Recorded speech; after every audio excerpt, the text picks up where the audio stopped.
Marifa. Zakah is one of the 5 pillars of Islam. You will be surprised that the Quran talks about zakah in more than 30 different verses. The giving of zakah is considered a means of purifying one's wealth and soul. And in one of the teachings of the Prophet Muhammad, peace be upon him, refusal to pay zakah is a sign of hypocrisy, and God will not accept the prayers of such people. You will be amazed to know that today, at the low end of the estimate, the annual zakat distributed globally is 15 times more than global humanitarian aid contribution. Zakat is expected to be paid by all Muslims who have the financial means. Apart from this, Muslims are also encouraged to make voluntary contributions. Zakat is considered as the right of the poor on the wealth of the rich. Hence, by paying zakat, the due share of the poor is given to them. The question is how much one has to pay. The one whose wealth exceeds a certain minimum level has to pay zakah, and this minimum level is called nisab. Zakah has to be paid on capital assets, agricultural goods, gold and silver, extractions from under earth, whether metals or non-metals, and livestock at a rate varying between 2.5% to 20%, depending on the type of wealth.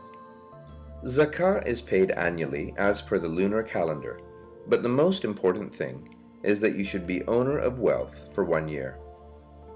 Generally, as it is difficult to keep the record of passage 1 year in ownership on different kinds of wealth, to overcome this difficulty, Sharia scholars have advised that whenever an individual or corporate calculates its zakah, it should take into account the different kinds of wealth it has in ownership at that point in time.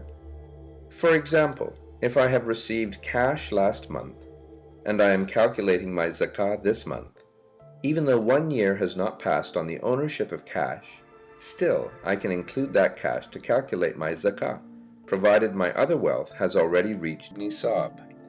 Now let us discuss on the method to calculate zakah. Let me explain to you. Suppose the value of capital assets like cash, sukuk, shares, etc. exceed beyond the value of 85 grams of pure gold. Then you have to pay zakah at the rate of 2.5%. The same applies to precious metals.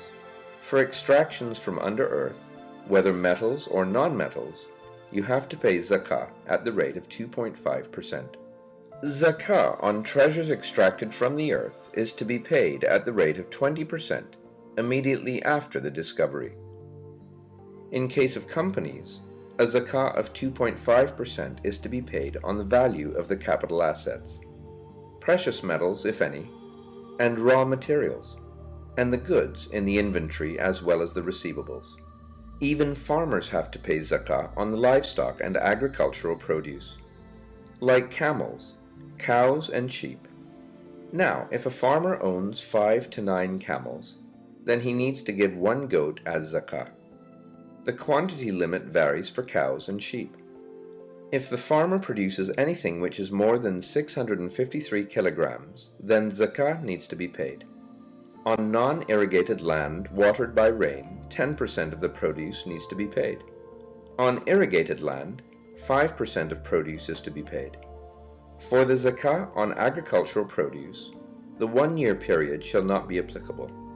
Rather, the zakah shall be paid in this case on the day of harvesting.